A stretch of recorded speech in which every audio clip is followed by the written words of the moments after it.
नमस्कार दोस्तों। उम्मीद है आज की कहानी आप सभी को बहुत पसंद आएगी। एक फरिश्ता यह भी। मैं कई दिनों से बेरोजगार था। एक एक रुपये की कीमत जैसे करोड़ों लग रही थी। बेरोजगारी में तो ऐसा ही होता है। किसी तरह भी एक नौकरी की तलाश थी। आज एक इंटरव्यू था, पर दूसरे शहर जाने के लिए जेब में सिर्फ 10 रुपये थे।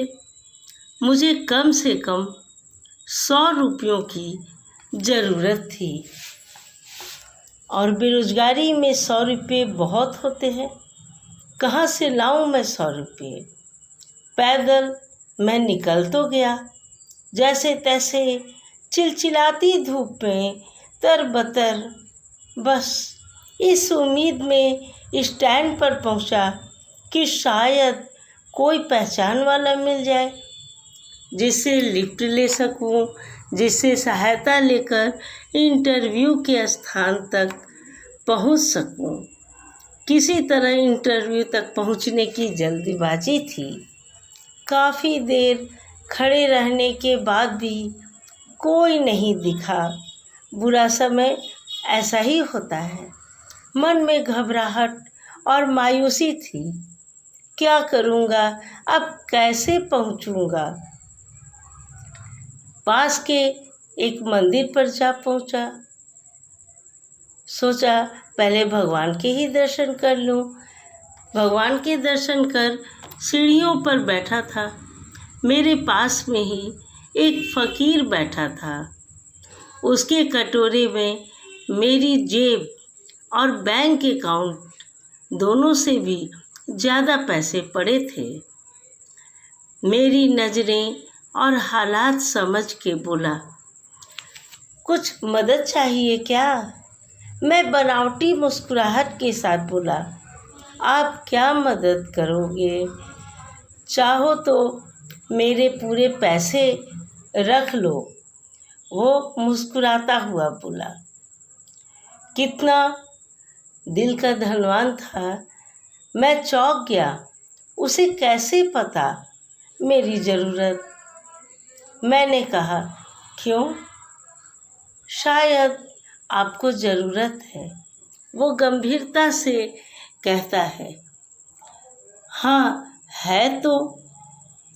मुझे तो आवश्यकता है पैसे की, पर तुम्हारा क्या? तुम तो दिन भर मांग मांग के पैसे कमाते हो। मैं उसका पक्ष रखते हुए कहा। अब वो हंसता हुआ कहता है, मैं नहीं मांगता साहब, लोग डाल जाते हैं मेरे कटोरे में पुण्य कमाने के लिए। मैं तो फ़कीर हूँ, मुझे इनका कोई मोह नहीं, कोई लालच नहीं। मुझे सिर्फ भूख लगती है, वो भी एक टाइम खाकर मैं संतुष्ट हो जाता हूँ और मुझे कुछ दवाइयों की ज़रूरत होती है। बस मेरी ज़रूरतें इतनी ही हैं। मैं तो खुद ये सारे पैसे जो बच जाते हैं मंदिर की पेटी में डाल देता हूँ। वो सहज था कहते कहते।